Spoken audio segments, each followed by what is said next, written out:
am satisfied now. Alright, cool. I will never be satisfied. All right, I'm gonna go house run. Good night. I'm gonna go home. I'll see you all tomorrow. See ya. I mean, you earned yourself one freebie, right? By doing a Utopia. Yes? Oh, you're right. Now I can you totally. can take one home.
gentle maiden dwelleth named Winsome, the ward of Coco.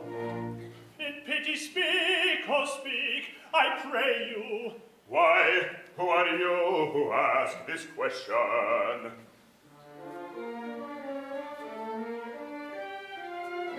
Come, gather round me, and I'll tell you.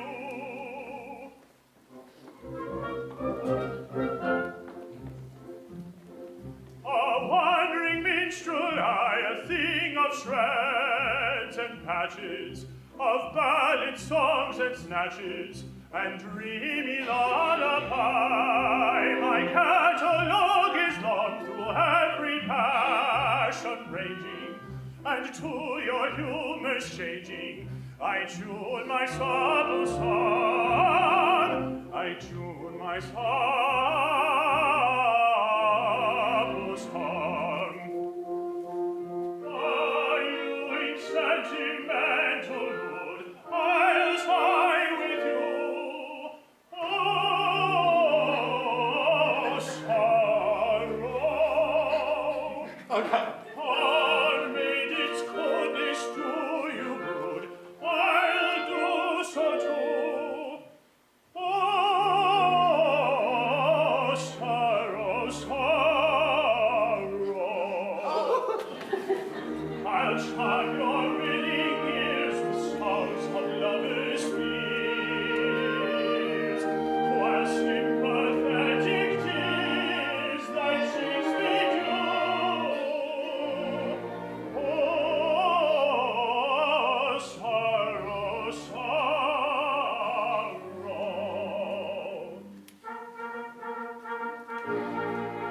But if patriotic sentiment is wanted, I'm patriotic and as content tried.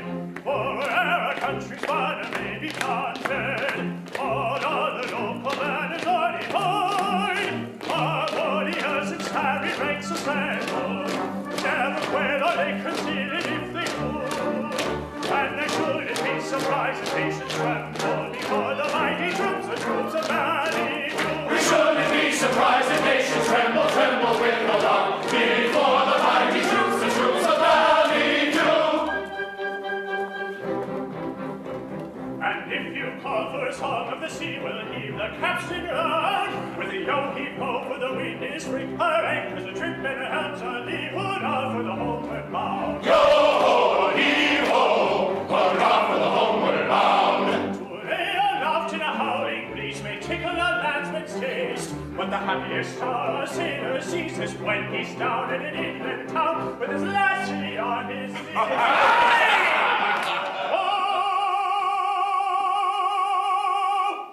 And his arms around her waist. Then man the capstan, off we go as the fiddler swings us round. With a yo-heave-ho and a rum-me-lo, hurrah for the homeward bound. With a yo-heave-ho and a rum-me-lo, yo-ho-heave-ho, yo-ho, heave-ho, heave-ho, heave-ho, yo-ho.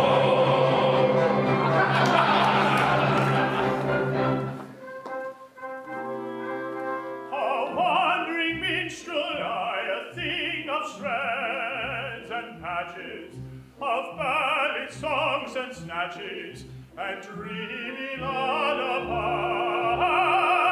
and dreamy lullaby.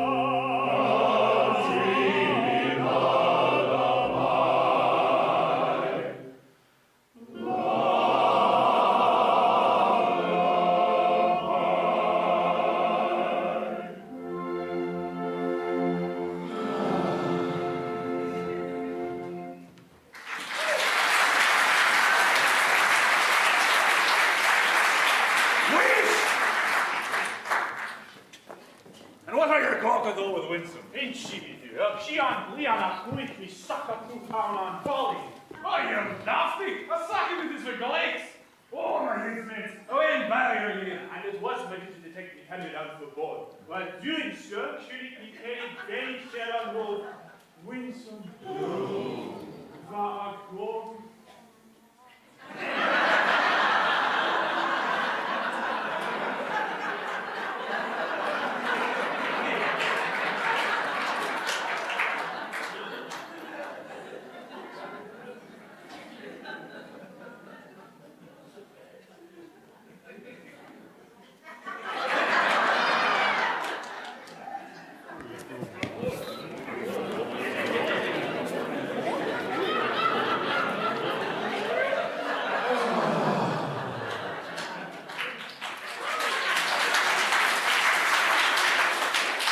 Now, what might be your business with Winsome?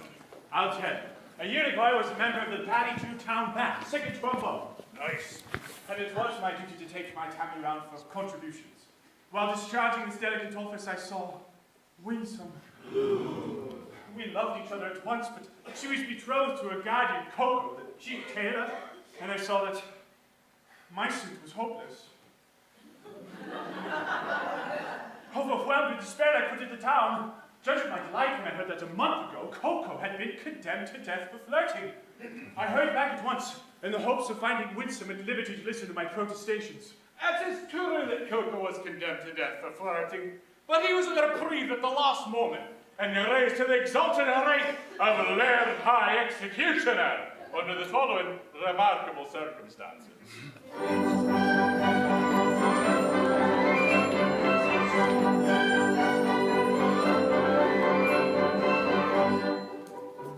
A great McAdo, virtuous man, when he to rule our land began, resolved a plan to try to drive a young man might be steadied.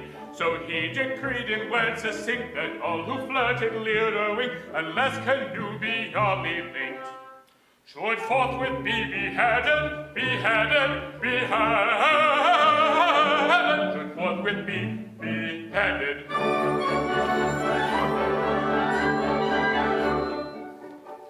And I expect you'll all agree that he was right to so decree. And I am right, and you are right, and all is right can be. And you are right, and we are right, and all is right can be. And all is right can be. Right as right can be.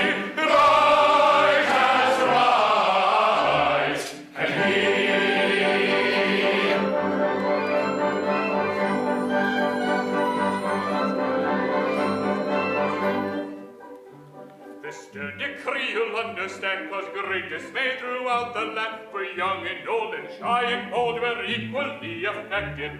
The youth who winked a roving eye or breathed a non-connubial sigh was thereupon condemned to die. He usually objected. He usually objected.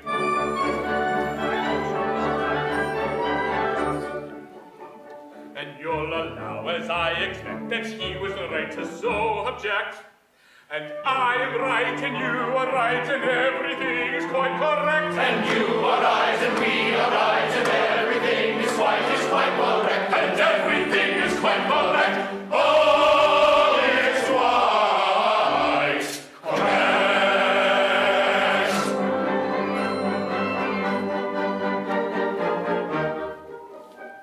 And so we straight let out on bail a convict from the county jail, whose head was next on some pretext condemned to be mown off, and made him headsman, for we said, who's next to be decapitated cannot cut off another's head until he's cut his own off, until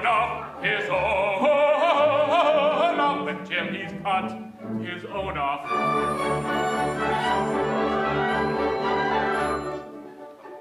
And we are right, I think you'll say, to argue in this kind of way. And I am right, and you are right, and all is right, lurale. And you are right, and we are right, and all is right, lurale. And I am right, and you are right, and all is right.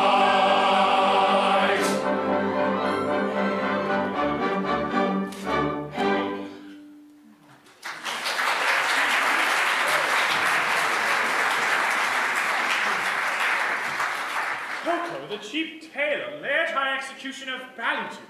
Why, that's the highest rank a citizen can attain. It is. Our logical McAdo, seeing no moral difference between the dignified judge who condemns a criminal to die and the industrious mechanic who carries out the sentence, has rolled the two offices into one. Every judge is now his own executioner. But how good of you, for I see that you are a nobleman of the highest rank to condescend to tell all of this to me, a mere strolling minstrel. Don't mention it. I am, though in point of fact, a particularly haughty and exclusive person of pre-Adamite ancestral descent. Ancestry.com, use code POOBAH for a 20% discount. You'll understand this when I tell you I can trace my ancestry back to a protoplasmal primordial atomic globule. Oh, consequently, my family pride is something inconceivable. I can't help it. I was born sneering. But I struggle hard to overcome this defect. I mortify my pride continually. When all the great officers of state resigned in a body because they were too proud to serve under an ex-tailor, did I not unhesitatingly accept all of their posts at once? Under the salaries attached to them, you did. Ah, 'tis therefore my degrading duty to serve this upstart as First Laird of the Treasury, Laird Chief Justice, Commander-in-Chief, Laird High Admiral, Master of the Buckhounds, Groom of the Backstairs, Archbishop of Valleyview, Laird Mayor, both acting and elect, and Laird High Influencer of the court's social media, all rolled into one, and at a salary. Ugh, a grand poobah paid for his services. I, a salaried minion, but I do it, though it revolts me, I do it. And it does you credit. Oh, well, I don't stop at that. No, I will go and dine with middle-class people for a reasonable rate. I'll dance at a cheap suburban party for a moderate fee. I will accept a drink from any hand, no matter how lowly. I also retail state secrets at a very low figure. For instance, any information about one Winsome would fall under the head of a state secret. Oh, another insult, and I think a light one.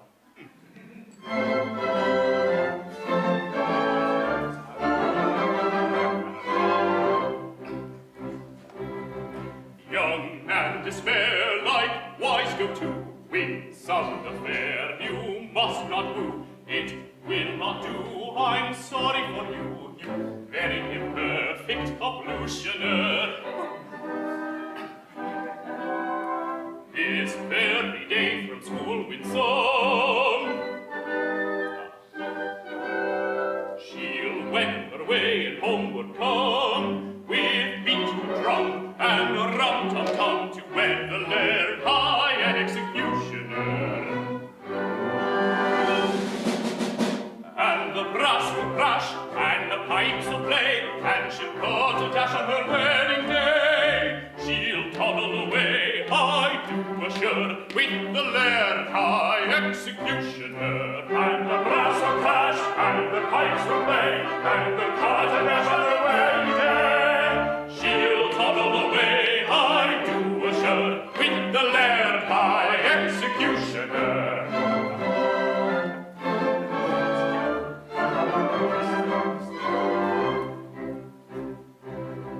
It's a hopeless case, as you may see, and in your place away I'd flee. But don't mind me, I'm sorry to be of your pleasure a diminutioner. They'll vow their pact extremely soon. In point of fact, this afternoon, her honeymoon with that buffoon at 7 commences, so you shun her. And the brass will crash, and the pipes will play, and she'll cause a dash on her wedding day. She'll honeymoon on the Côte d'Azur with the Laird High Executioner. And the brass will crash, and the pipes will play, and they'll cause a dash on her wedding day. She'll honeymoon on the Côte d'Azur with the Laird High Executioner.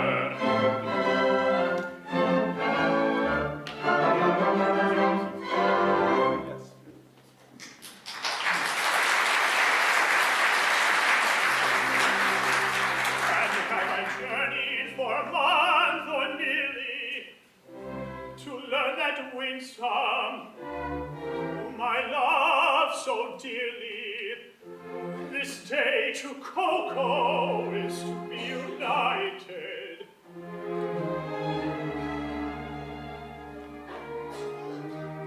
The fact appears to be as you've recited.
from a county jail by a set of curious chances, liberated then on bail, on the unrecognizances, wafted by a favoring gale, as one sometimes is in trances, to a height that few can scale, saved by long and weary dances, surely never had a male, under such like circumstances, so adventurous a tale, which may rank with most romances.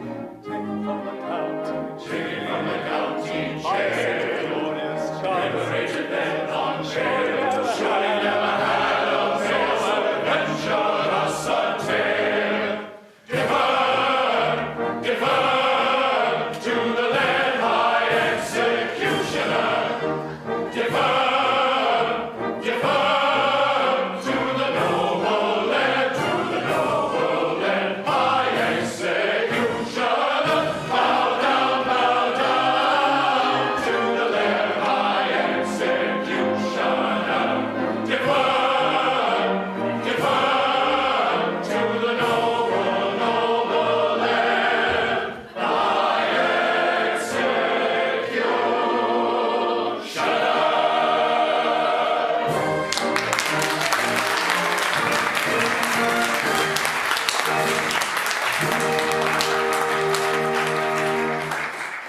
Gentlemen, I am much touched by this reception. I can only trust that by strict attention to duty, I shall ensure a continuance of those favours which it will ever be my study to deserve. If I should ever be called upon to act in my professional capacity, I'm happy to think that there'll be no difficulty in finding plenty of people whose loss will be a distinct gain to society at large.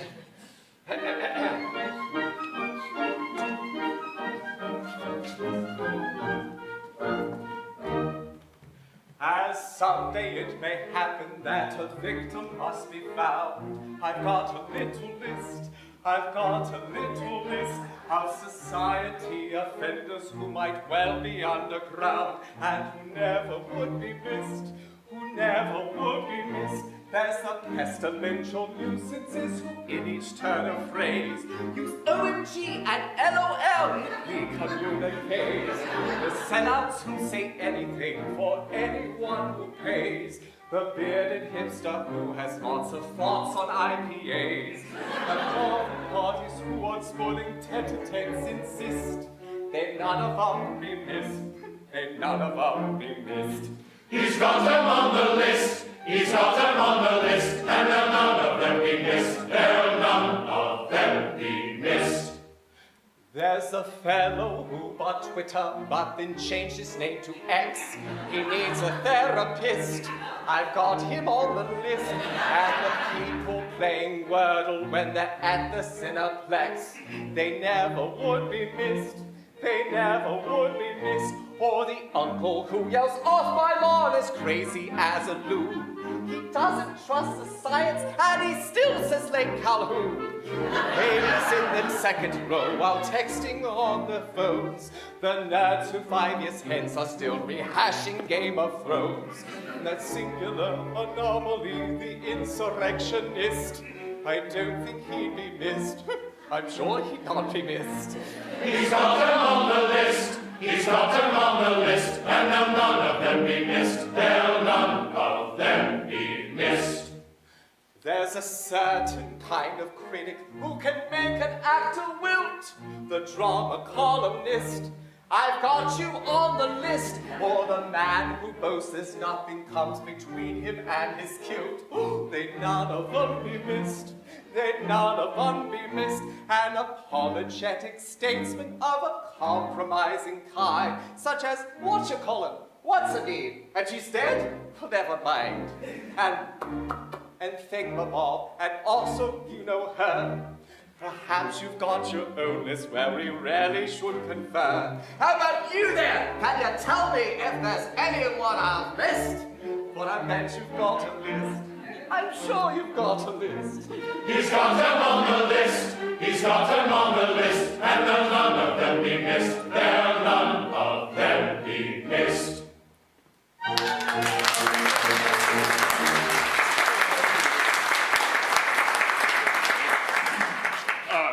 More!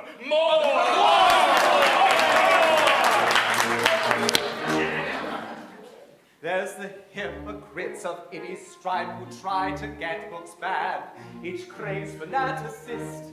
I've got them on the list, or the purists who got angry cause we aren't in Japan. They none of them be missed, they none of them be missed, or the people who at Grey Duck then insist the word is goose. Or those green and yellow cheeseheads, I mean really, what the juice? And every last Kardashian, and likewise Kanye West. The task of filling up the blanks, I'll let you do the rest. And this clever little actor who's become a lyricist. Now that's a clever twist. I put me on the list. He's got them on the list. He's got them on the list. And they'll none of them be missed. They'll none of them be missed.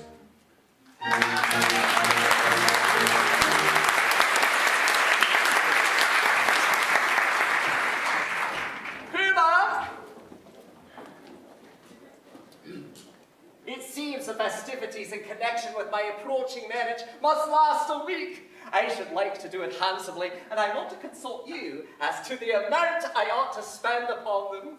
Certainly.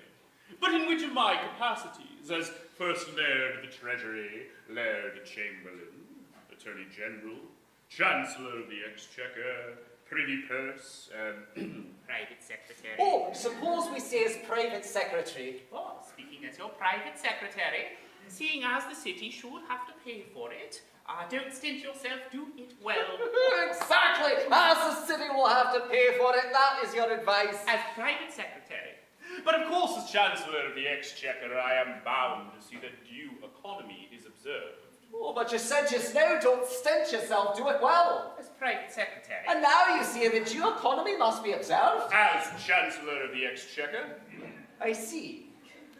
Come over here where the Chancellor cannot hear us. Now then, as my solicitor, how do you advise me to deal with this difficulty?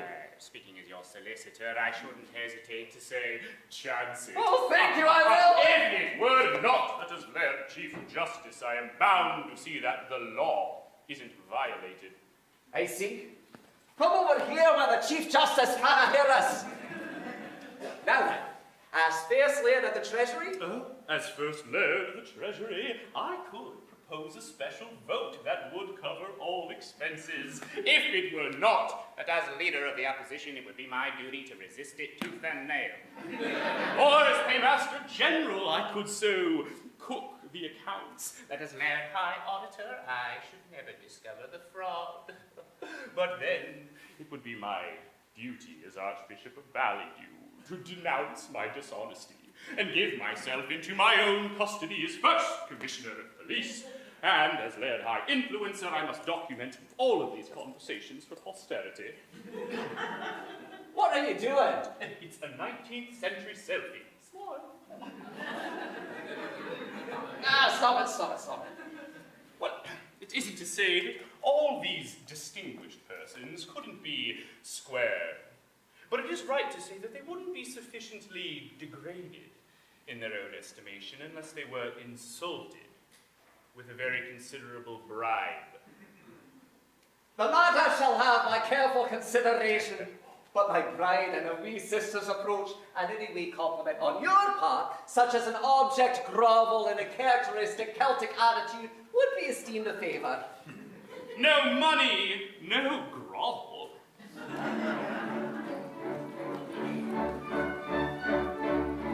Whoa!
Three little maids from school. From three little maids take one away. Two little maids remain and they will not come to the same cliché. Three little maids from school. Three little maids from school. Three little maids who all unready come from a lady's seminary. Free from a genius to the lady. Three little maids from school. Three little maids from school.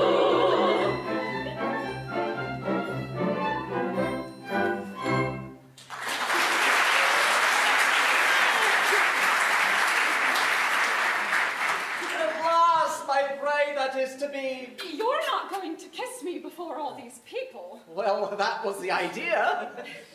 It seems odd, doesn't it? I think it's romantic. Oh, I expect it's all right. Must have a beginning, you know. Well, of course I know nothing about these things, but I've no objection as usual. Oh, it's quite usual, I think, eh, Laird Chamberlain? I have known it done.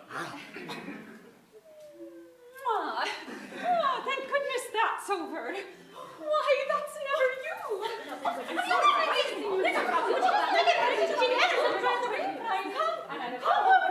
I'm not going back anymore. I beg your pardon, will you present me? One at a time, if you please. Oh, if you please. He's the gentleman who used to play so beautifully on the Ballydew Esplanade. I think that was the name of the instrument. Sir, I have the misfortune to love your ward, Winsome. Oh, I know I deserve your anger. Anger? Not a bit, my lad. I love her myself. Charming lass, isn't she? Pretty eyes, nice hair, equally skilled at crossbow and cross-stitch. Very glad to hear my opinion backed by a competent authority. Thank you very much. Goodbye. Take him away. I beg your pardon, but what is that? That is a tremendous swell. Go away, lasses. Go away. Can't talk to lasses like you. Go away. Yes, dears. Allow me to present you, Pooba. These are my 3 wards. The one in the middle is my bride-elect. What is it he wants me to do to them? Mind you, I will not kiss them. Nay, you shan't kiss them. A wee bow, a mere nothing. You needn't mean it, you know. What goes against the grain? They are not young ladies. They are young persons. Come, make an effort. There's a good nobleman. Well, I shan't mean it. Howdy-do, lasses, howdy-do. Oh, my protoplasmal ancestor. That's very good. I see nothing to laugh at. It pains me very much to say howdy-do, lasses, howdy-do to young persons. I am not in the habit of saying howdy-do, lasses, howdy-do to anybody under the rank of a stockbroker. Oh, don't laugh at him. He cannot help it. He's under treatment for it. Oh. Never mind them. They don't understand the delicacy of your position. We understand the delicacy, do we not? I should think we did. How a nobleman of your importance can do it at all is a thing I never can, never shall understand.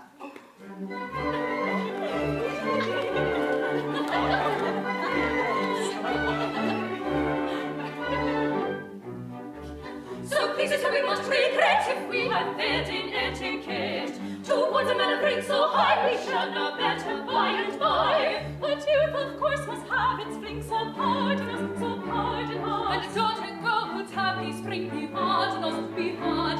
We're inclined to dance and sing, tra-la-la-la-la. But youth, of course, must have its fling, so pardon us. And don't kill her, must have its fling, be pardon us. But youth, of course, must have its fling, so pardon us. Tra-la-la-la-la-la-la-la. Tra-la-la-la-la-la-la. Tra-la-la-la-la-la-la. Tra-la-la-la-la-la-la-la. Tra-la-la-la-la-la-la-la-la.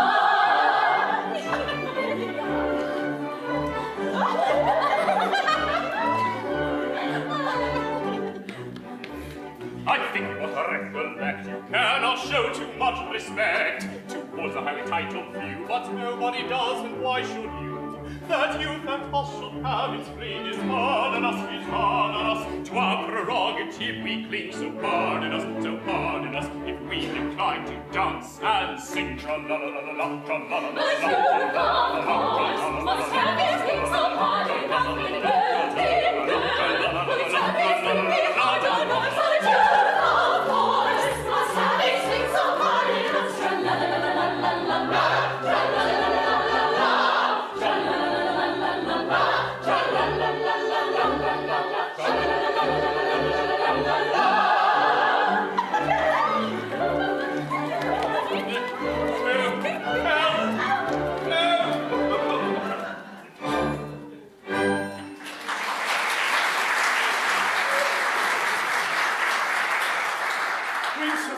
At last we are alone. I have sought you night and day for 3 weeks in the belief that your guardian was beheaded, and yet I find you about to be married to him this afternoon. Alas, I. But you do not love him. Alas, nay. Modified rapture. But why do not refuse him? What good would that do? He's my guardian, and he wouldn't let me marry you. But I would wait until you were of age. You forget that in the McAdo clan, lasses do not arrive at years of discretion until they are 50. True. From 17 to 49 are considered years of indiscretion. Besides, a wandering minstrel who plays a second trombone outside pubs is hardly a fitting husband for the ward of a laird high executioner. But shall I tell her? Aye. She will not betray me. What if it should prove that, after all, I am no musician? There! I was certain of it directly I heard you play. What if it should prove that I am no other than the son of his lairdship, Angus McAdo? The son of the McAdo? But why is your lairdship disguised? And what has your lairdship done? And will your lairdship promise never to do it again? Some years ago, I had the misfortune to captivate Katie Shaw, an elderly lady of my father's clan. She misconstrued my customary affability to expressions of affection and claimed me in marriage under my father's law. My father, the Lucius Junius Brutus of his race, ordered me to marry her within a week or perish ignominiously on the scaffold. That night, I fled his clan, and assuming the disguise of second trombone, I joined the band at which you found me, when I had the happiness of seeing you. If you please, I think your lairdship had better not come too near. The laws against flirting are excessively severe. But we are quite alone and nobody can see us. Still, that doesn't make it right. We must obey the law. Oh, deuce take the law. Oh, I wish it would, but it won't. If it were not for that, how happy we might be. Happy indeed. If it were not for the law, we should be sitting side by side. Like this. Instead of being obliged to be half a mile off. Like this. We should be gazing into each other's eyes. Like this. Breathing sighs of unutterable love. Like this. With our arms around each other's waists. Like this. Aye, if it wasn't for the law. If it wasn't for the law. As it is, of course. We couldn't do anything of the kind. Oh, not for worlds. Being engaged to Coco, you know. Being engaged to Coco?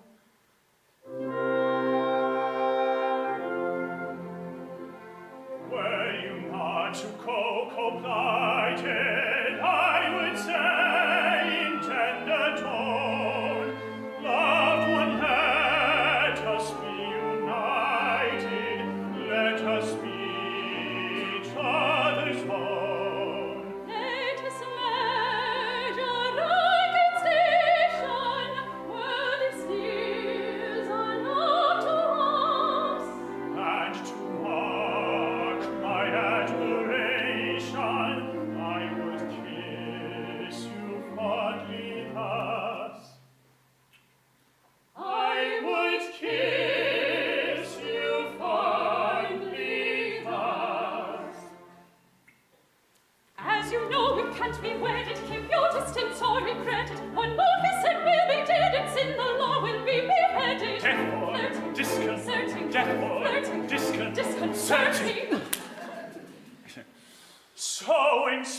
spite of all temptation,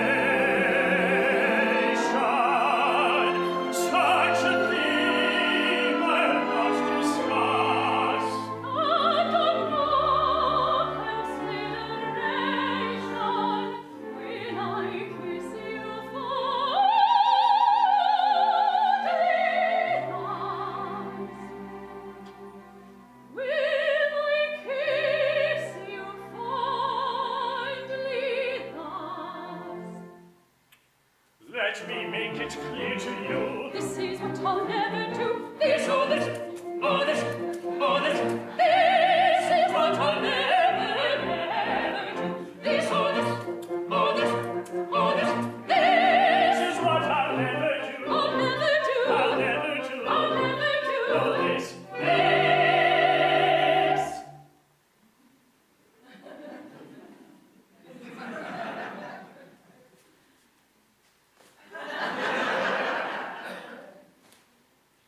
Woof. Is what I'll never, never do.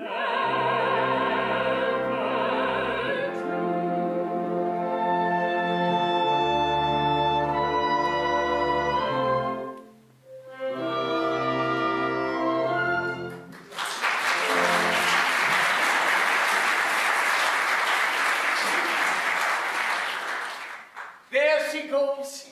To think how entirely my future happiness is wrapped up into that wee parcel. Really, it hardly seems worthwhile. Oh, matrimony! Now then, what is it? Can't you see I'm soliloquizing? You have interrupted an apostrophe, sir. I am the bearer of a letter from his lordship, the Mikado. A letter from the Mikado? What in the world can he have to say to me? Ah, here it is. I thought it would come sooner or later. The Mikado is struck by the fact that no executions have taken place in Ballydew for a year and decrees that unless somebody is beheaded within 1 month, the post of Laird High Executioner shall be abolished and the city reduced to the rank of a village. But that would involve us all near irretrievable ruin. Aye, there's no help for it. I must execute somebody at once. The only question is, who shall it be?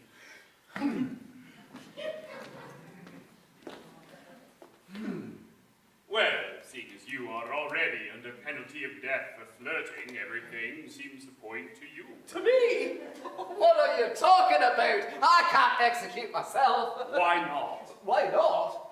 Well, in the first place, self-decapitation is an extremely difficult, not to say dangerous thing to attempt. And in the second, it's suicide. And suicide is a capital offence. That is so, no doubt. We might reserve that point. Oh, true, it could be argued for 6 months hence before the full court. Besides, I don't see how a man can cut off his own head. Well, a man might try.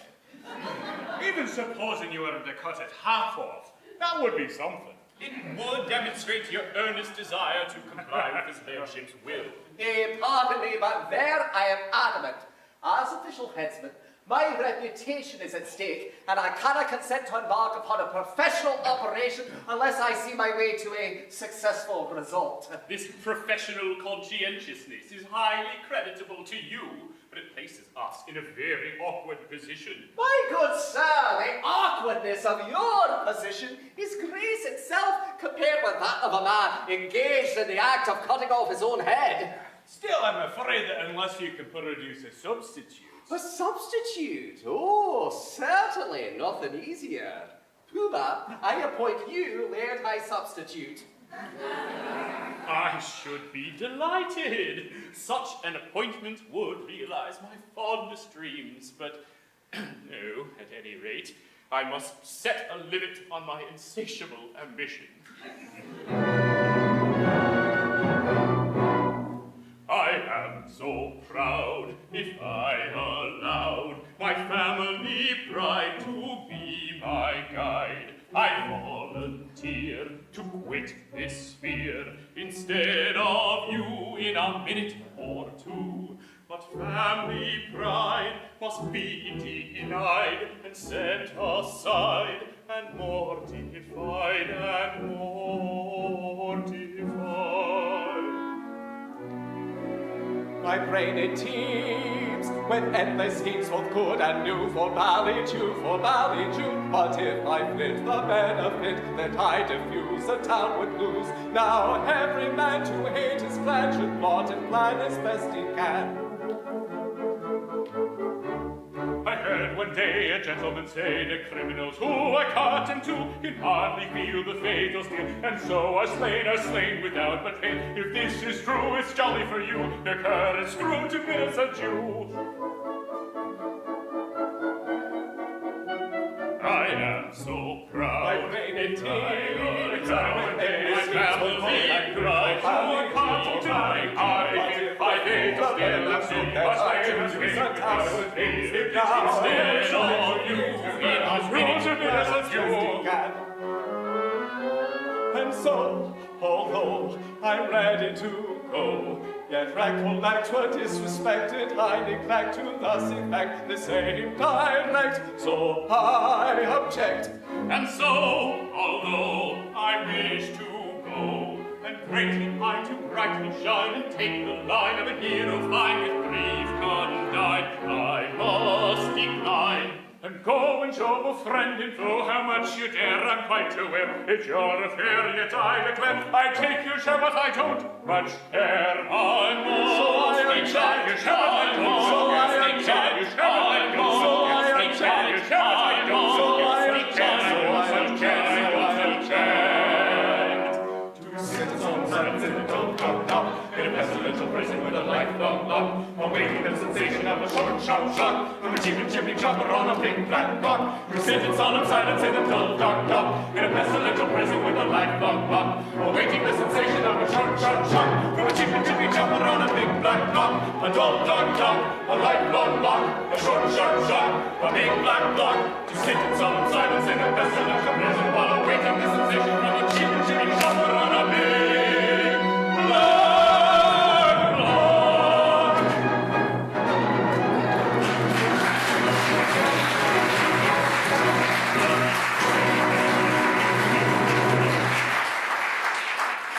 This is simply appalling. I, who've allowed myself to be respited at the last moment, simply in order to benefit my native town, am now required to die within a month. And that by a man who I've loaded with honours. Is his public gratitude? Is it? Go away, sir. How dare you? Am I never to be permitted to soliloquize? Go on, don't mind me. What are you going to do with that rope? I'm about to terminate an unendurable existence. Terminate your existence? Nonsense, what for? Because you are going to marry the girl I adore. Oh, nonsense, sir. I won't permit it. I am a humane man, and if you attempt anything of the kind, I shall summon my God. Come, sir, desist at once, or I summon my God. That's absurd. If you attempt to raise an alarm, I perform the happy dispatch with this dagger. Nay, don't do that. Oh, this is horrible. Like you cold-blooded scoundrel. Are you aware that by taking your life, you're committing a crime which is substitute? What's the matter? Is it absolutely certain that you are resolved to die? Absolutely. Will nothing shake your resolution? Nothing. Threats, entreaties, prayers, all useless? All. My mind is made up. Then if you really mean what you say, and if you're absolutely resolved to die, and if nothing whatever will shake your determination, don't spoil yourself with suicide, but be beheaded handsomely at the hands of the public executioner. I don't see how that would benefit me. You don't? Observe. You'll have a month to live, and you'll live like a fighting cock at my expense. When the day comes, there'll be a grand public ceremonial. You'll be the central figure. No one will attempt to deprive you of that distinction.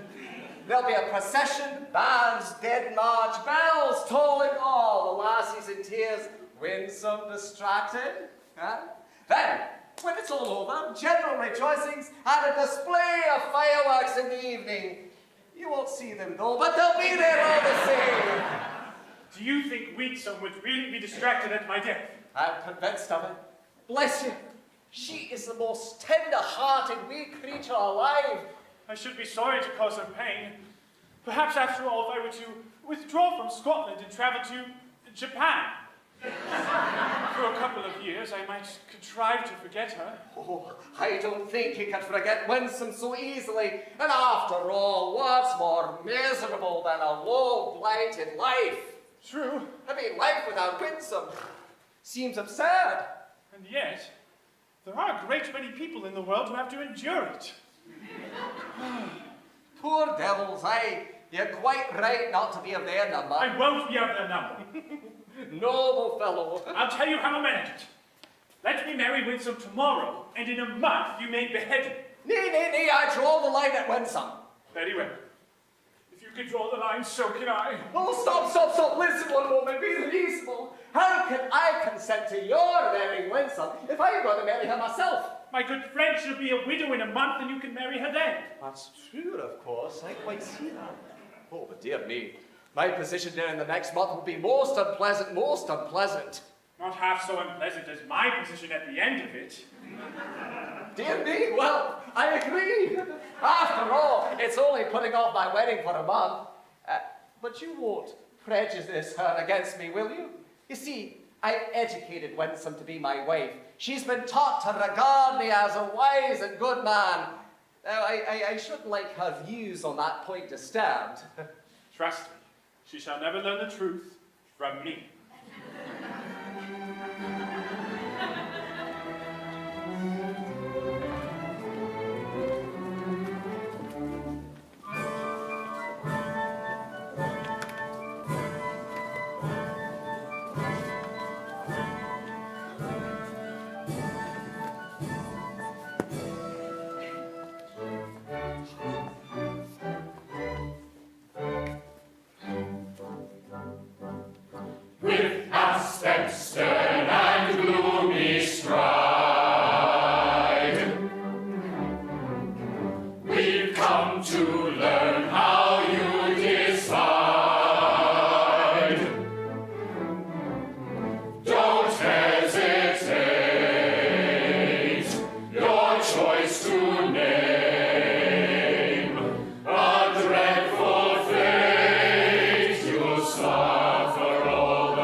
Congratulate me, gentlemen, I found a volunteer. The Highlander in cradle in the here. It's Lanky Doug. Hail, Lanky Doug. His handsome lug. Such a shameless plug. He yields his life if our Winsome surrender. Now I adore that girl with passion tender, and would not yield her with a ready will, or her a lot, if I did not adore myself with passion tenderest still, with passion tenderest still. Ah, yes, he loves himself with passion tenderest still. Take her, she's yours.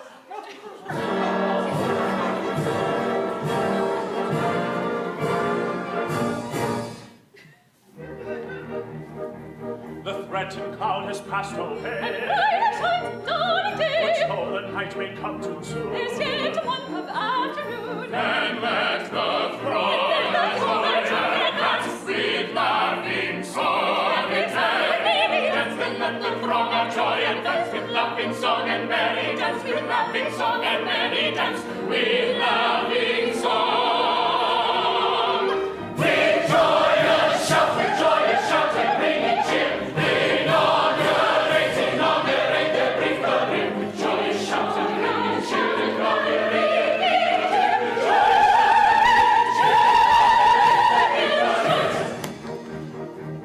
A day a week, a month, a year. I see eventide comes much too soon. In this honeymoon, then let the throng of joy advance with laughing song and merry dance. And let the throng of joy advance with laughing song and merry dance. With laughing laughing song and merry dance, with laughing song.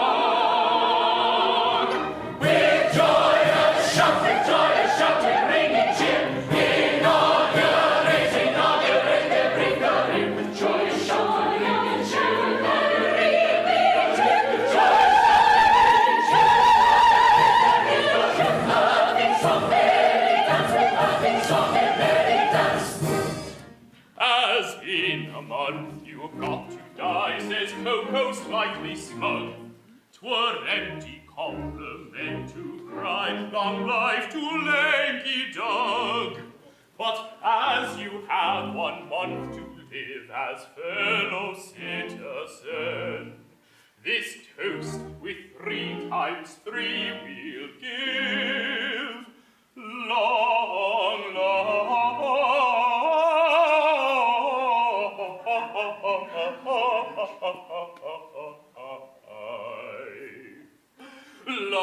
life to you. Long life to you. Long life to you. Until then. May all good fortune prosper you. May you have health and riches too. May all good fortune prosper you. May you have health and riches too. May you succeed in all you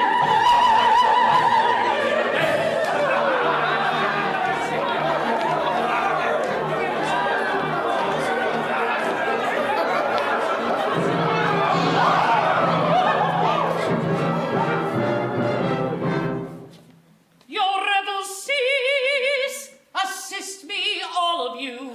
Why, who is this whose evil eyes ring blind on our festivities? I claim my perjured lover, Lanky Dog. For fool to shun delights that never close. Leave thy deadly work undone. Come back, O shallow fool, come back to joy. Bill's favored one. 'Tis Katie Shaw, the maid of whom I told you. No, you shall not go. These arms shall thus enfold you.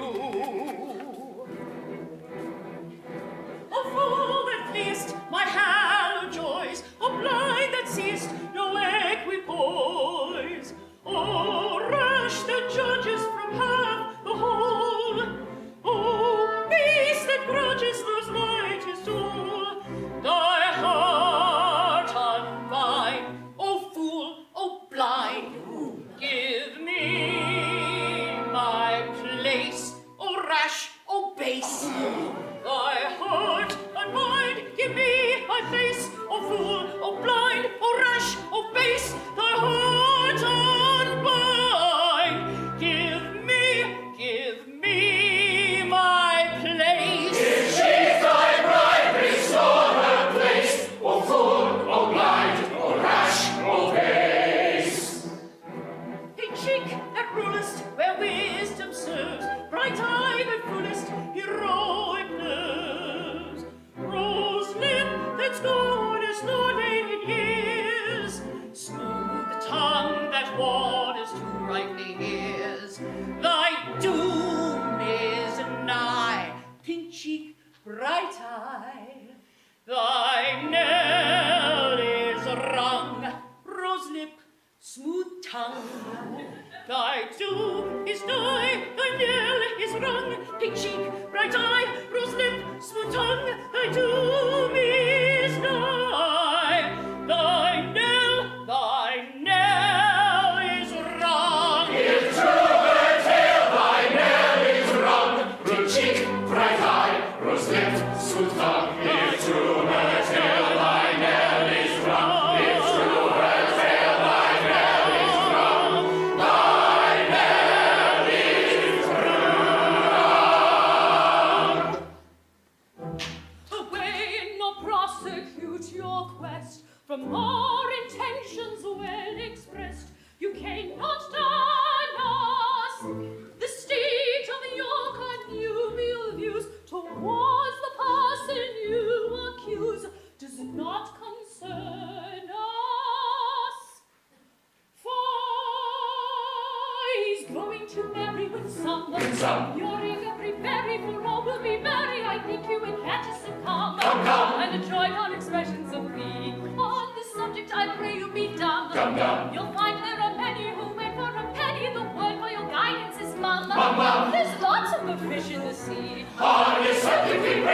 dum, dum, dum. We think you had better, so come, come, come. You'll find there are many who went for a penny, who went for a penny. There are lots of good fish in the sea. There are lots of good fish in the sea. There's lots of good fish in the sea. There's lots of good fish in the sea, in the sea, in the sea, in the sea, in the sea.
Now comes the blow. Prepare yourselves for new surprising.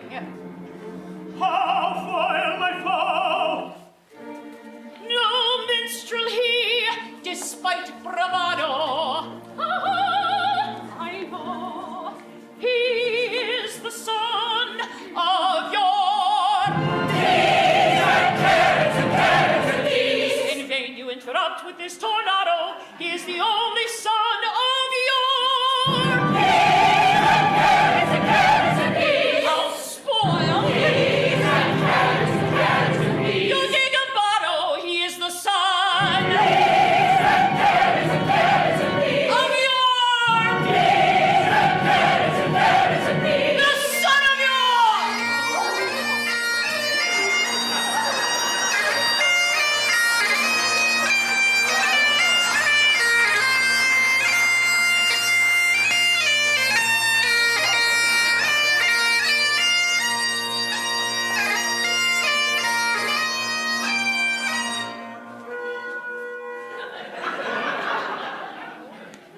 play.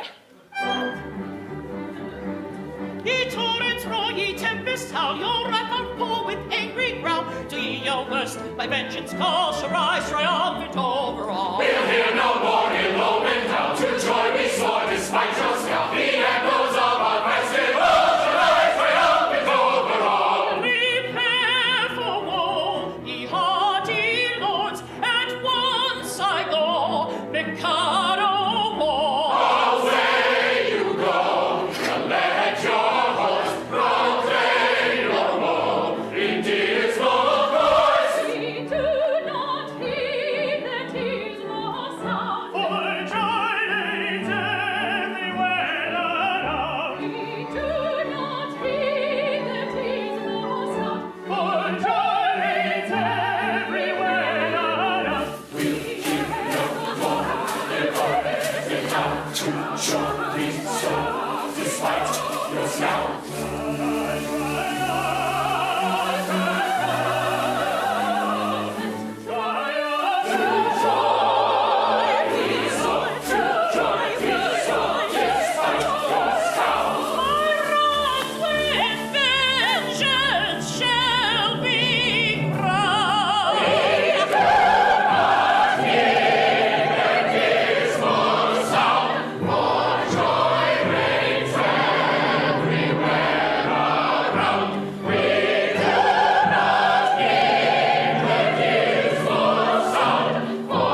with downcast eye, let it brim with dew.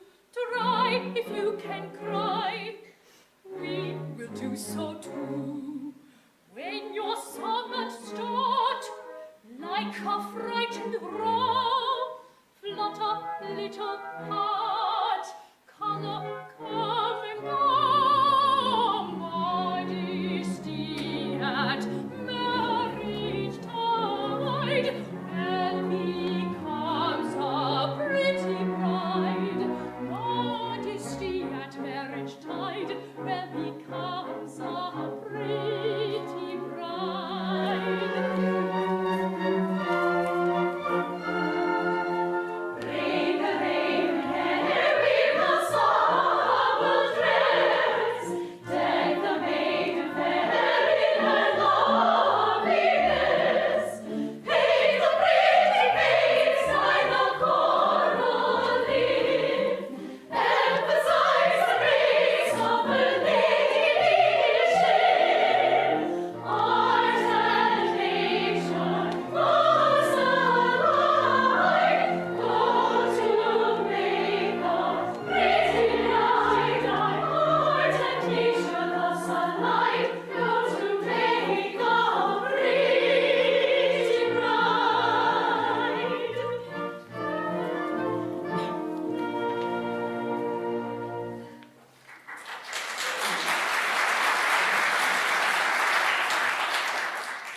Yes, I am indeed beautiful. Sometimes I sit and wonder, in my haughty Highlander way, why is it that I am so much more attractive than anybody else in the whole world? Can this be vanity? No. Nature is lovely and rejoices in her loveliness. I am a child of nature and take after my mother.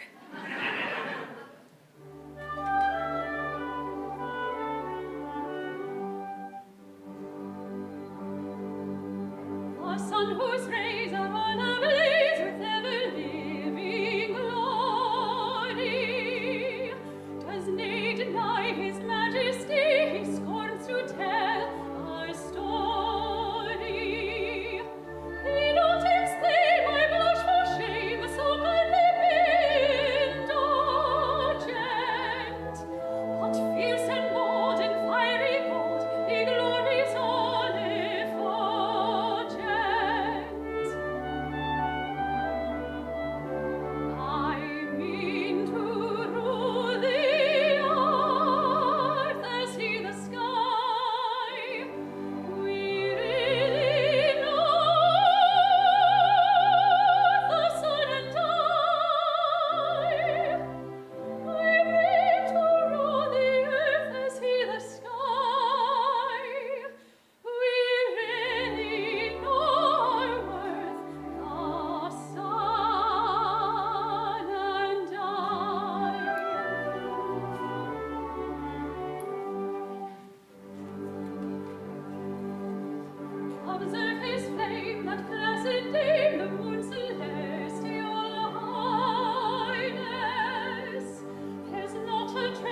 dear, it can't be denied that the fact that your husband is to be beheaded in a month is, in its way, a drawback.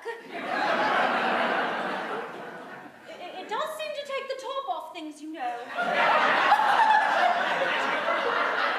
Oh, I don't know about that. It all depends. At all events, he will find it a drawback. Not necessarily. Bless you, it all depends. Depends on what? Well, you know, how it's done, how it's executed. I think it very indelicate of you to refer to such a subject on such a day. If my dearest lanky dog must head off. Nay, if my married happiness is to be cut short? Well, cut short in a month. Can't you let me forget it? Oh, winsome in tears and on her wedding morn. They've been reminding me that in a month you're to be beheaded. We've been reminding her that you're to be beheaded. It's quite true, you know. You are to be beheaded.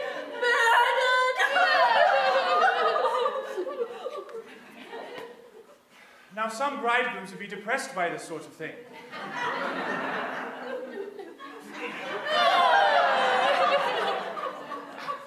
A month?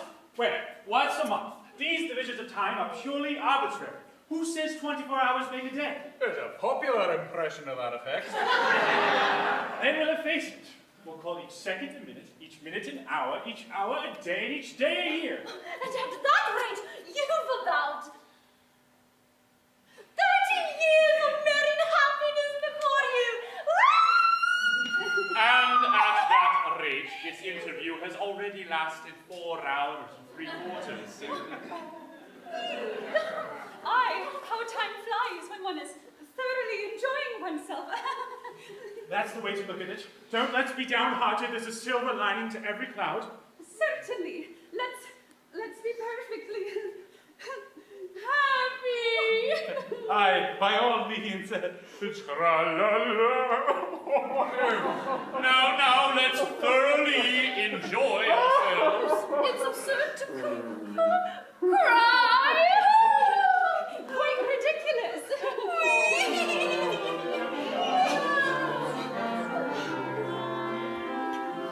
Brightly dawns our wedding day. Joyous are we give thee greeting. Whither art thou fleeting? Pick a moment, prithee stay. Pick a moment, prithee stay. What thou mortal joys we hollow? Pleasures come, ye sorrows. What toxins all day long?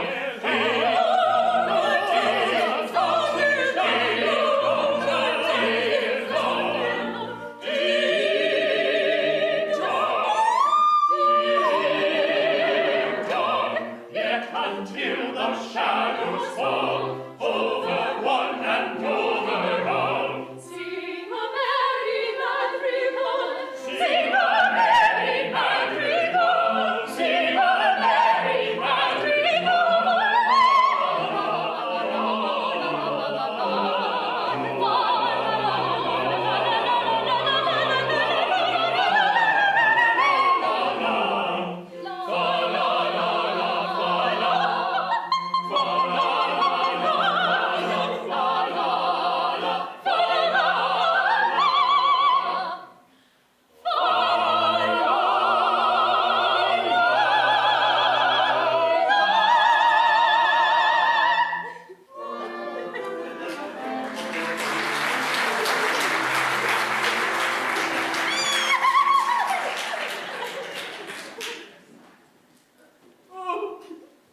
Go on, don't mind me.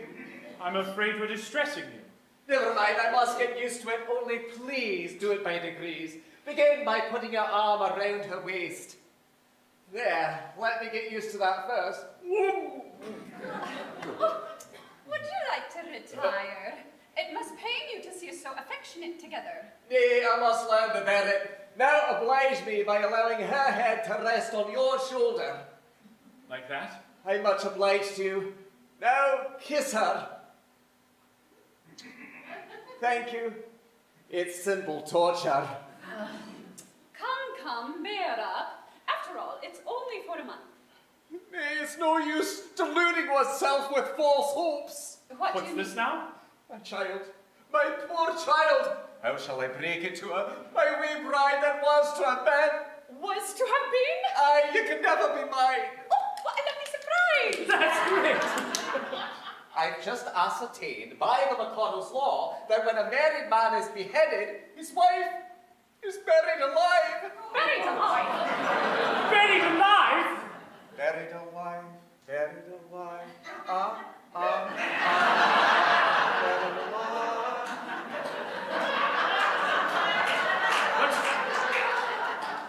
But whom did you get this from? Oh, from the Bee Gees, but that's not a... Who told you? Oh, from Pooh-Bah, he's my solicitor. But he may be mistaken. Oh, so I thought. So I consulted the Attorney General, the Laird Chief Justice, the Master of the Rolls, the Judge Ordinary, and the Laird Chancellor. They are all of the same opinion. Never knew such unanimity on a point of law in my life. But stop a bit, this law has never been put in force. Oh, not yet. You see, flirting is the only crime punishable with decapitation, and married men never flirt. True. I quite forgot that. Well, I suppose I may take it that my dream of happiness is at an end. Darling, I don't want to appear selfish, and I love you with all my heart. I don't suppose I shall ever love anybody else half as much. But when I agreed to marry you, my own, I had no idea, pet, that I should have to be buried alive in a month. Nor I. It's the very first I've heard of it. It makes a difference, doesn't it? It does make a difference, yes. You see, burial alive, it's such a stuffy death. I call it a beast of a death. You see my difficulty, don't you? Aye, and I see my own. If I insist on your carrying out your promise, I doom you to a hideous death. If I release you, you marry Coco at once. Here's a howdy-do, if I marry you. When your time has come to perish, then the maiden whom you cherish must be slaughtered too. Here's a howdy-do, here's a howdy-do. Here's a pretty mess, in a month or less. I must die without a wedding, let the bitter tears I'm shedding witness my distress. Here's a pretty mess, here's a pretty mess. Here's the state of things, to her life she clings. Matrimonial devotion doesn't seem to suit her notion, burial it brings. Here's the state of things, here's the state of things. With a passion that's intense I worship and adore, but the laws of common sense we oughtn't to ignore. If what he says is true, 'tis death to marry you. Here's a pretty state of things, here's a pretty howdy-do. Here's a pretty state of things, a pretty state of things. Here's a howdy-do, here's a howdy-do. For if what he says is true, I cannot marry you. It's a pretty state of things. Here's a pretty howdy-do.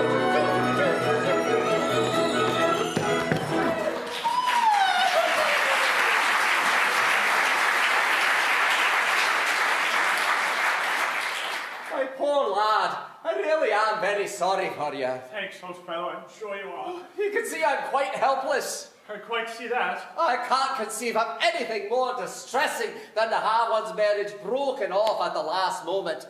But you shan't be disappointed of a wedding, you shall come to mine. That's awfully kind of you, but I'm afraid it's impossible. Why so?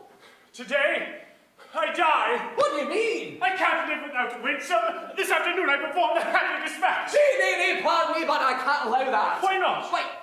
Hang it all, you're under contract to die by the hands of the public executioner in a month's time. If you kill yourself now, what's to become of me? Well, I'll have to be executed in your place. It would certainly seem so. Now then, Lord Mayor, what is it? The McAdo. His suite is approaching the city. He will be here any minute. The McAdo, he's coming to see if his orders have been carried out. Now, look, you know, this is getting serious. A bargain's a bargain, and you mustn't frustrate the ends of justice by killing yourself. As a man of honor and a gentleman, you are bound to die ignominiously by the hands of the public executioner. Very well, then. Behead me. What? No! Certainly, at once. Chop it off, Coco, chop it off. My good sir, I don't go about prepared to execute gentlemen at a moment's notice. Why, I never killed a fly. Still, as the Laird High Executioner. My good sir, as the Laird High Executioner, I have to be headed in a month's time. I'm not ready yet. I don't know how it's done. I'm going to take lessons. I mean to begin with the guinea pig and work my way through the animal kingdom until I come to a second trombone. Now, you don't suppose, as a humane man, I'd have accepted the post of Laird High Executioner if I hadn't thought the duties were purely nominal? I can't kill you. I can't kill anything. I cannot kill anybody. Come, poor fellow. We all have unpleasant duties we must discharge at times. After all, what is it? If I don't mind, why should you? Remember, sooner or later, it must be done. Must it? I'm not so sure about that. What do you mean? Why should I kill you when making an affidavit that you've been executed will do just as well? There are plenty of witnesses. The Laird Chief Justice, the Laird High Admiral, Commander-in-Chief, Secretary of State for the Home Department, First Laird of the Treasury, and Chief Commissioner of Police. But where are they? There they are, and they'll all swear to it. Won't you? Am I to understand that all these distinguished persons of state are required to perjure themselves to ensure your safety? Why not? You'll be grossly insulted, as usual. Will it be cash down or at a date? It'll be a ready money transaction. Venmo by dawn. Very well, to be a useful discipline. Choose your fiction. I'll endorse it. Family pride. How do you like this? Was I tell you that life without Winsome? Oh, Winsome, Schminsome, bother Winsome. Here, Commissioner, go and fetch Winsome. Take Winsome and marry Winsome. Just go away and never come back again. Oh, here she is. Winsome, are you particularly busy? Not particularly. You have 5 minutes to spare. Aye. Then go along with His Grace, the Archbishop of Ballachuy. He'll marry you at once. Oh, but if I'm to be buried Oh, tonight... now, don't ask questions, but do as I tell you, Lady Doug will explain all. But no. Not so loud! Here comes the McAdo, no doubt to ascertain if I've obeyed his decree. And if he finds you alive, I'll have the greatest difficulty in persuading him that I've beheaded you. Oh, close thing that, but here he comes!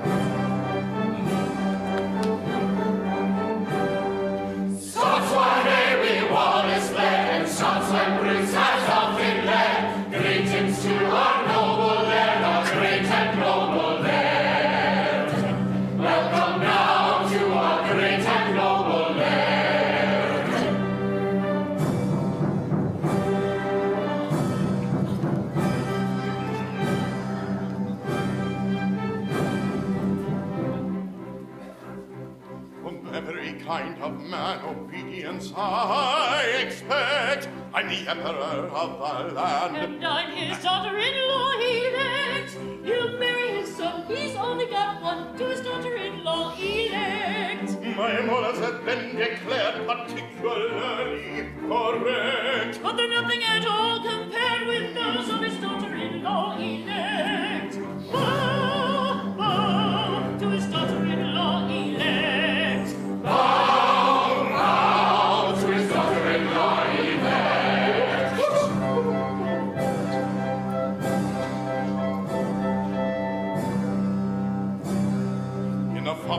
kind of way I govern each tribe and sect, or cheerfully own my sway. Except his daughter-in-law elect, as tough as a bone with a will of her own, is his daughter-in-law elect. My nature is love and light, my freedom from all defect. Is insignificant quite compared with his daughter-in-law elect.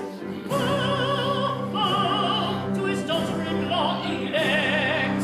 Bow, bow to his daughter-in-law elect.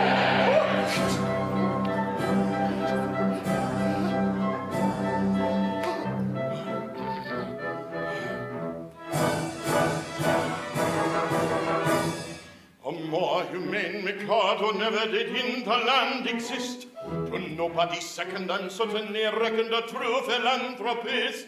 It is my very humane endeavor to make to some extent each evil giver a running river of harmless merriment.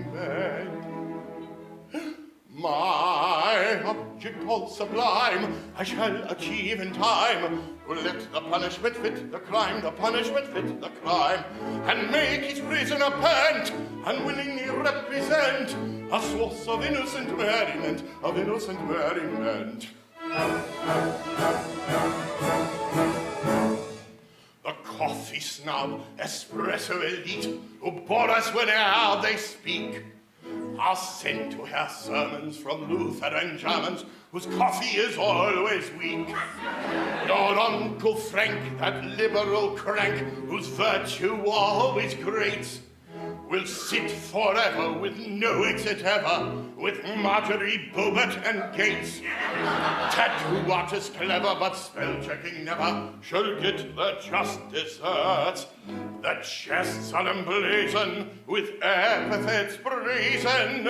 My favorite is no regrets. The idiot who, when merging with traffic, stops on the entrance ramps, shall learn how to zipper, or else I will flipper my finger until it cramps.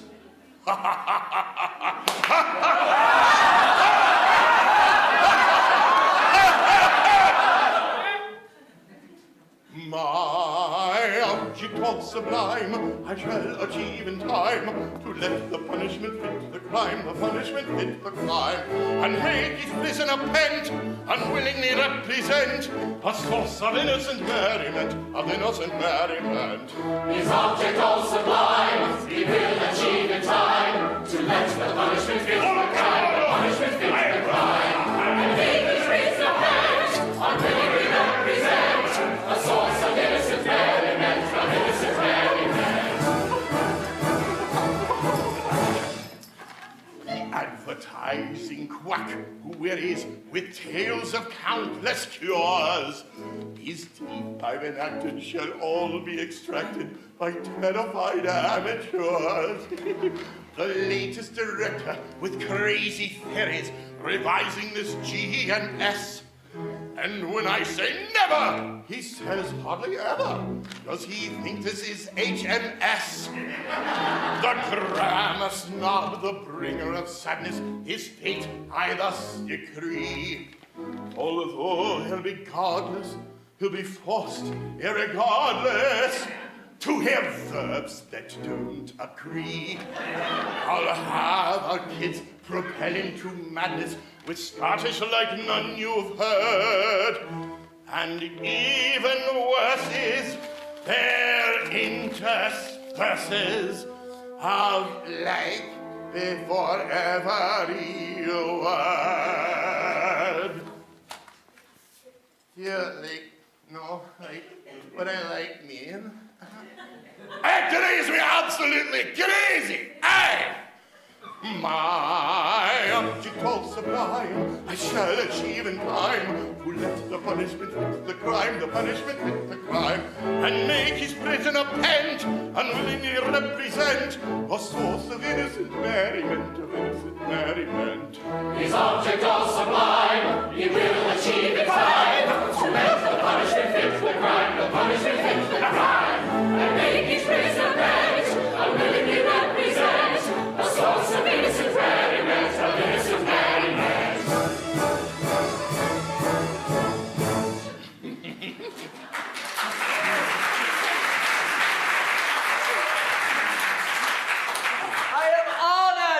permitted to welcome your lordship. I have guessed the object of your lordship's visit, and your wishes have been attended to. An execution has taken place. Oh, you've had an execution, have you? Aye, the coroner has just handed me his certificate. I am the coroner. And this is the certificate of his death. I ballot you in the presence of the Lord Chancellor, Lord Chief Justice, Attorney General, Secretary of State for the Home Department, Lord Mayor, groom of the second floor front. We were all present, your lordship. I counted them myself. Very good house. I wish I'd been in time for the performance. Oh, a tough fellow he was too. A man of gigantic strength. Oh. His struggles were terrific. It really was a remarkable scene. Oh, well. Aye, yes. That's tonight,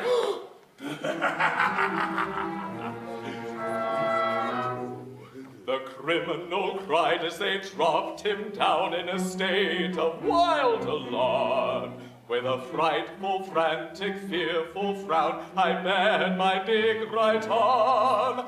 I seized him by the braid of his hair, and on his knees fell he. As he squirmed and struggled and gurgled and gurgled, I drew my snicker steam. My snicker steam. Never shall I forget the cry or the shriek that shrieked he. As I gnashed my teeth, when from its sheath I drew my snicker sneak. We know him well, he cannot tell untrue or groundless tales. He always tries to utter lies, and every time he fails. He shivered and shook as he gave the sign for the stroke he didn't deserve. When all of a sudden his eyes met mine, did seem to brace his nerve. He nodded his head and kissed his hand, and he whistled an air, did he, as the saber through, cut cleanly through his cervical vertebrae. His vertebrae. When a man's afraid, a beautiful maid is a cheering sight to see. And it's so I'm glad that more it said was soothed by sight of me. What a terrible tale you can't assail, with truth it quite agrees. That days exact for falsest fact amounts to our disease. Now, though you'd have said that head was dead, for its owner dead was he. It stood on its neck with a smile well-bred, and bowed 3 times to me. It was none of those impudent off-hand nods, but as humble as could be. And daily knew the deference due to a man of pedigree.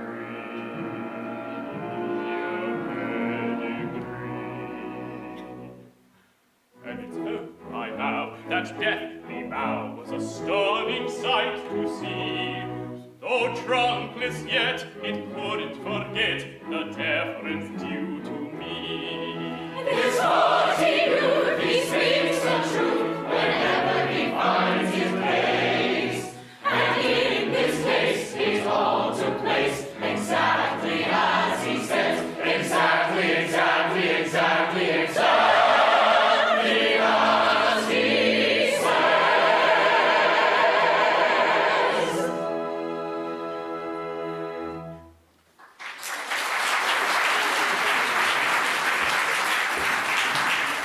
This is very interesting, and I should like to have seen it, but we came about a totally different matter. A year ago, my son, the heir to the lordship of the clan, bolted from our royal court. Oh, indeed. Had he any reason to be dissatisfied with his position? Nay, none whatever. On the contrary, I was going to marry him. And yet he fled. I am surprised he should have fled from one so lovely. You lie. I do. You hold that I am not beautiful because my face is plain. Madam, your face should aspire to plain. You know nothing. You are still unenlightened. Learn then that it is not in the face alone that beauty is to be sought. My face is unattractive. It is. But I have a left shoulder blade that is a miracle of loveliness. People come miles to see it. My right elbow has a fascination that few can resist. Well, allow me. It is on view Tuesdays and Fridays at the National Gallery. As for my circulation, it is the largest in the world. And yet he fled. And there's no masquerading in this town disguised as a second trombone. A second trombone! Aye, would it be troubling you too much if I asked you to produce him? He goes by the name of... Lanky Doug. Lanky Doug. Well, it's quite easy. Oh, that is. It's rather difficult. In point of fact, he's gone abroad. Gone abroad? His address? Titty poo. Titty. Poo. Nay! What's the matter? See here. His name, Lanky Doug, beheaded this morning. Oh. Where shall I find another? Oh, where shall I find another?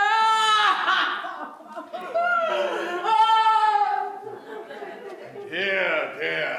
This is very tiresome. My poor fellow, in your anxiety to carry out my wishes, you have beheaded the heir to the lordship of the choir. I beg to offer an unqualified apology. I desire to associate myself with this expression of regret. We really hadn't the least notion. Of course you hadn't, how could you? Come, my good fellow, don't distress yourself. It was no fault of yours. If a man of exalted rank chooses to disguise himself as a second trombone, he must take the consequences. It really distresses me to see you take on so. I've no doubt he thoroughly deserved all he got. Oh, we are infinitely obliged, your lordship. Much obliged, your lordship.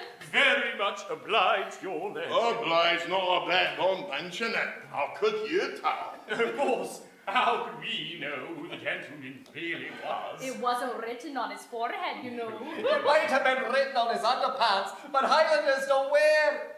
Never mind. I forgot the punishment for compassing the death of the heir apparent. Punishment? Aye, something lingering, with boiling oil in it, I fancy. Something of that sort. I think boiling oil occurs in it, but I'm not sure. I know it's something humorous, but lingering.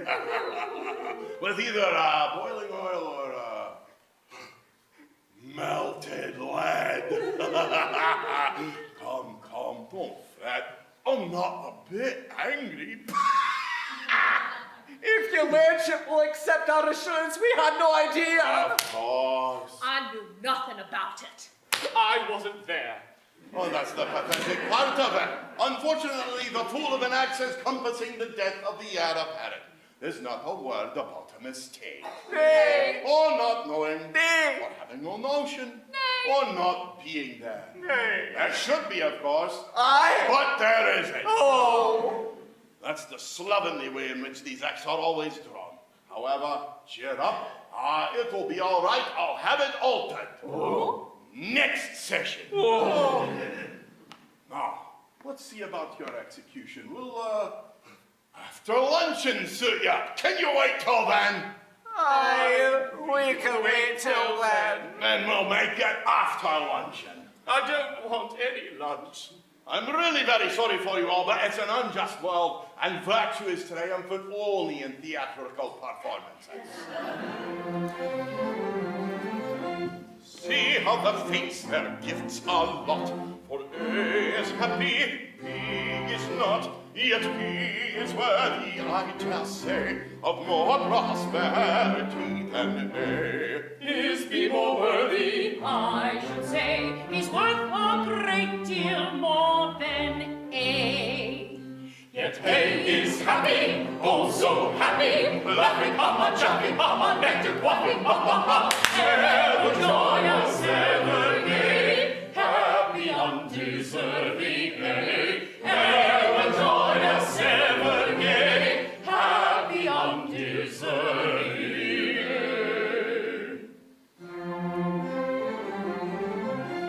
If I were fortune, which I'm not, we should enjoy its happy lot, and they should die in misery. That is assuming I am be, but should they perish, that should be, of course assuming I am be.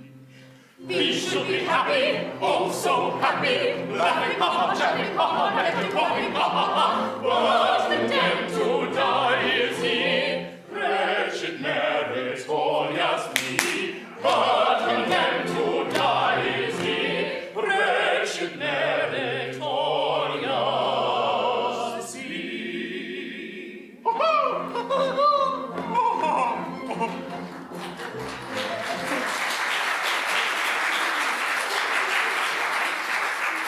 Oh, well, this is a nice mess you've got us into. What with your nodding head and deference due to a man of pedigree. Merely corroborative detail intended to give artistic verisimilitude to an otherwise bald and unconvincing narrative. Corroborative detail? Corroborative fiddlesticks! Oh, and you're just as bad as he is with your cockable story about catching his eye and whistling in air. But that's so like you, you must put in your oar. Oh, and what about you with your big right arm? Aye, and your snipper-snee. Well, there's no time for that now.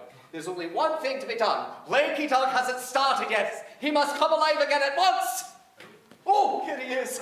Lanky Dog, I've got good news for you. You've been reprieved. Oh, but it's too late for that. I'm a dead man and I'm off on my honeymoon.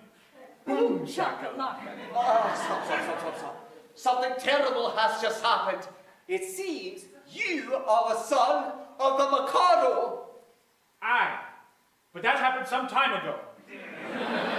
Is this a time for airy persiflage? Your father is here, and with Katie Shaw. My father, and with Katie Shaw. Aye, and he wants you particularly. So does she. Boom shakalaka. Oh, but he's married now. Oh, but bless my heart, what does that have to do with it? Katie Shaw claims me in marriage. I can't marry her because I'm married already. Consequently, she will insist on my execution. And if I'm executed, my wife will be buried alive. You see our difficulty. I don't know what's to be done. There's one chance for you. If you could persuade Katie Shaw to marry you, she would have no further claim on me. That way, I could come to life without any fear of being put to death. Boom shakalaka. I marry Katie Shaw? Bloop plunky donkey. I really think it's the only course. Oh, but my good girl, have you seen her? She's something appalling. Ah, but that's only her face. I hear she has a left elbow that people come miles to see. And her right heel very much admired by connoisseurs. My good sir, I decline to pin my heart upon any lady's right heel. It comes to this. While Katie Shaw is single, I prefer to remain a disembodied spirit. When Katie Shaw is married, existence will be as welcome as the flowers in spring.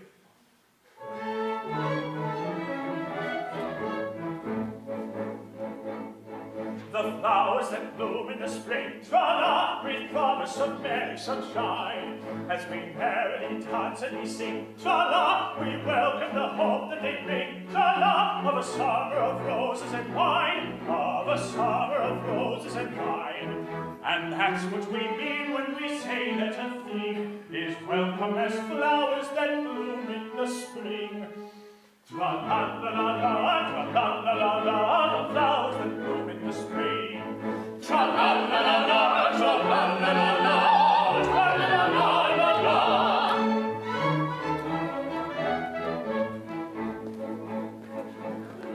The flowers that bloom in the spring, tra-la, have nothing to do with the case. I've got to take under my wing, tra-la, a most unattractive old thing, tra-la, with a caricature of a face, with a caricature of a face. And that's what I mean when I say or I sing, Oh, bother the flowers that bloom in the spring. Tra-la-la-la-la, tra-la-la-la-la. Oh, bother the flowers of spring. Tra-la-la-la-la, tra-la-la-la-la. Tra-la-la-la-la-la.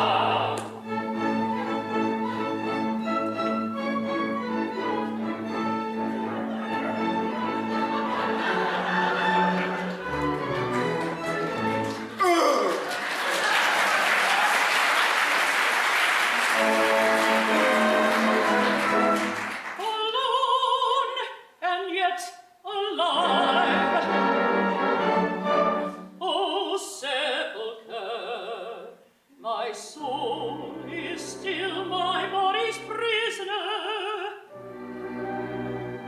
Remote the peace that death alone can give. My doom to wait, my punishment to live.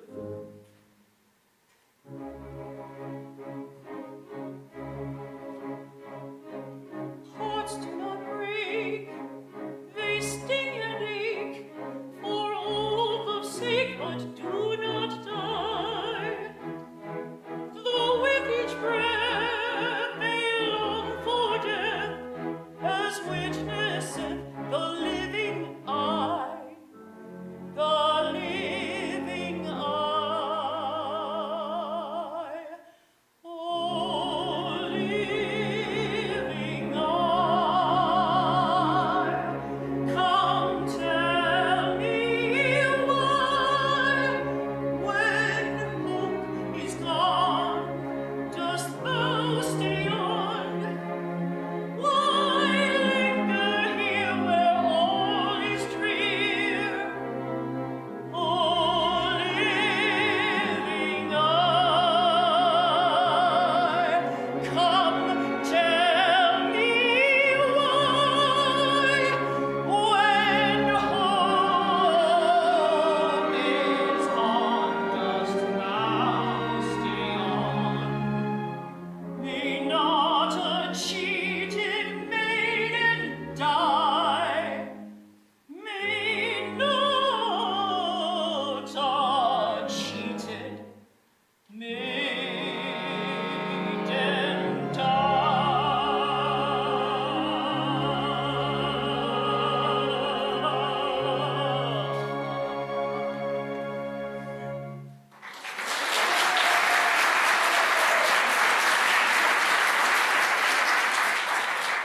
Katie Shaw! You, the miscreant who robbed me of my love, but vengeance pursues. They are heating the cauldron.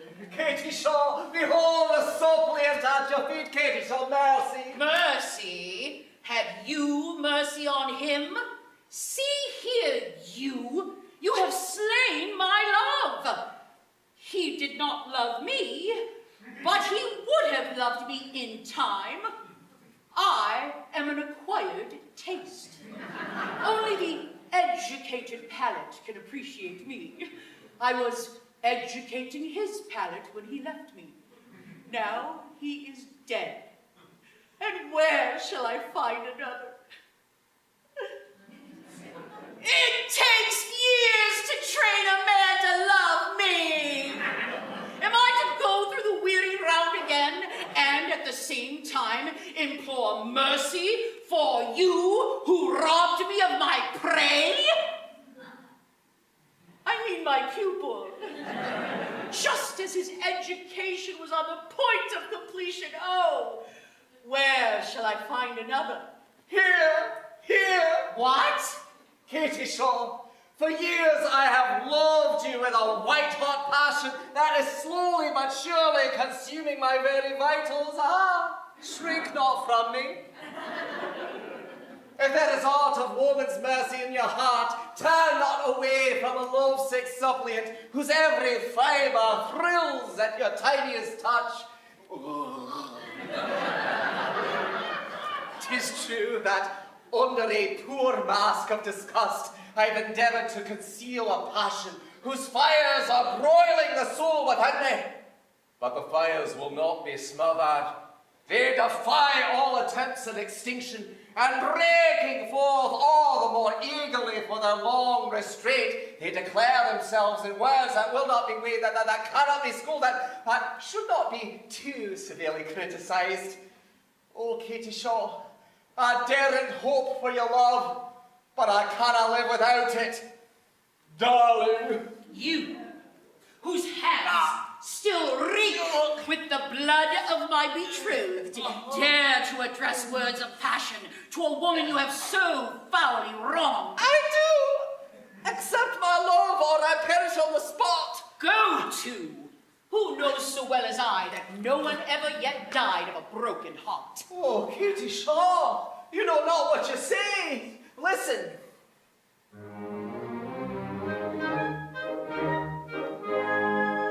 On a tree by a river, a little tomtit sang, willow, tit, willow, tit, willow. And I said to him, Dickie Bird, why do you sit singing willow, tit, willow? Is it weakness of intellect, Bertie, I cried, or rather tough worm in your little inside? With a shake of his poor little head, he replied, oh, willow, tit, willow, tit, willow. He slapped at his chest as he sat on that bough, singing willow, tit, willow, tit, willow. And a cold perspiration bespangled his brow. Oh, willow, tit, willow, tit, willow. Then a sob and a sigh and a gurgle he gave. Then he plunged himself into the billowy wave. And an echo arose from the suicide's grave.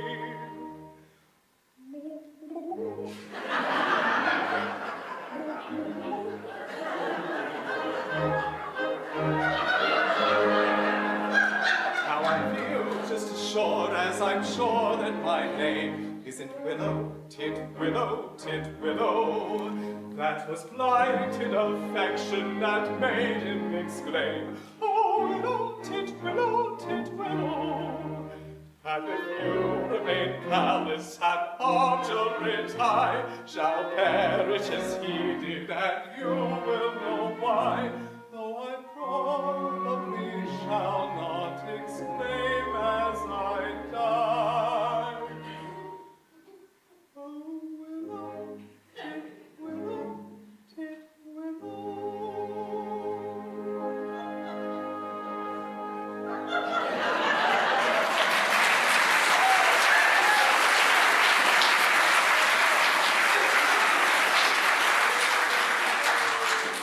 Did he really die of love? He really did. All on account of a cruel wee head? Aye. Oh, poor wee chap. It's an affecting tale and quite true. I knew the man intimately. Did you? He must have been very fond of her. His devotion was something extraordinary. Poor wee chap. And if I refuse you, will you go and do the same? At once! No, you mustn't. No, anything but that. Oh, I'm a silly wee goose. You are! And you won't hate me if I'm just a little teeny, weeny, wee bit bloodthirsty, will you? Hate you? Oh, Katie Shaw, is there not beauty even in bloodthirstiness? My idea exactly.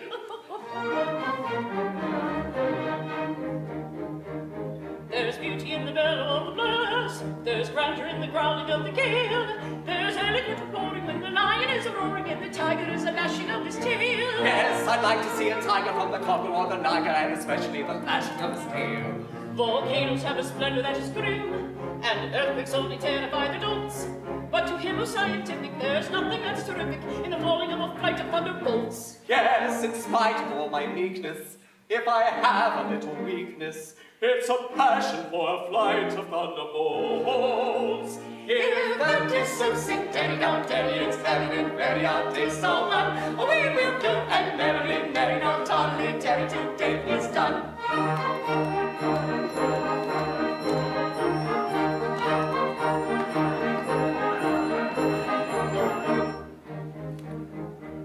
There's beauty in extreme old age. Do you fancy you're elderly enough?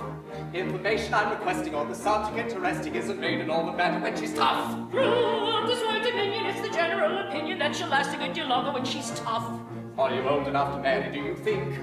Won't you wait until you're 80 in the shade? There's a fascination frantic in a ruin that's romantic. Do you think you are sufficiently decayed? To the matter that you mention, I have given some attention, and I think I am sufficiently decayed.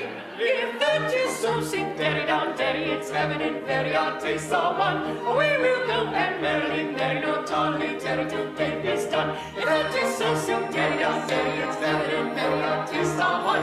We will go and merrily, merry, no tolly, daddy, today is done. Sing daddy down daddy, we'll merrily, merry, no tolly, daddy, today is done.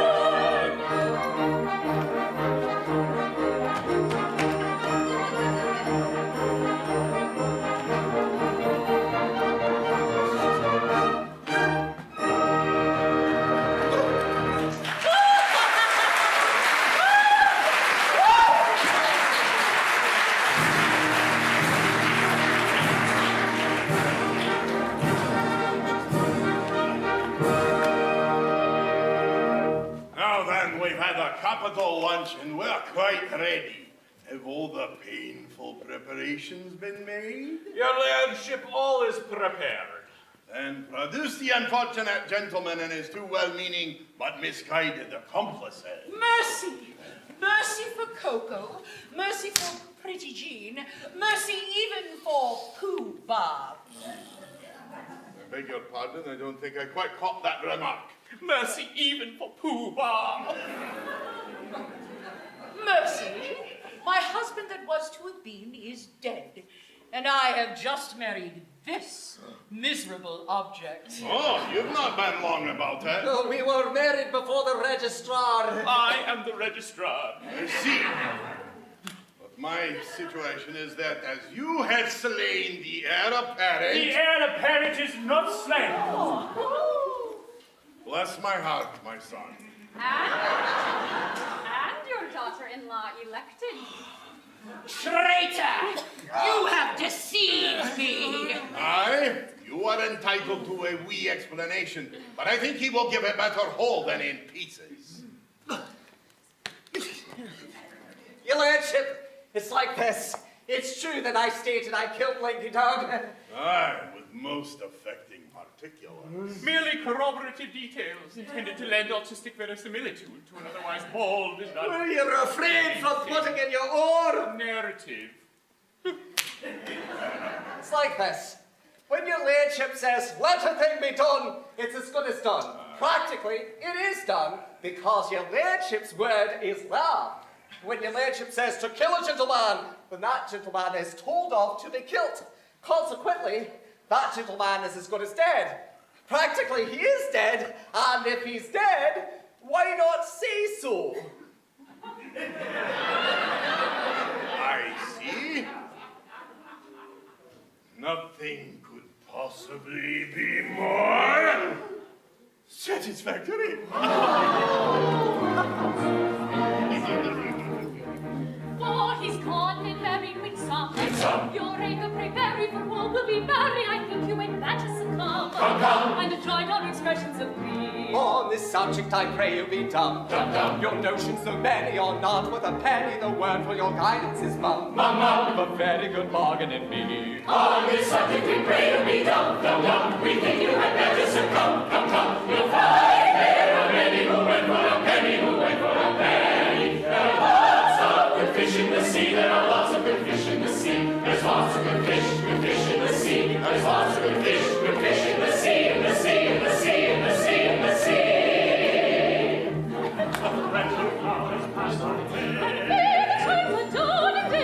The night may come come to school.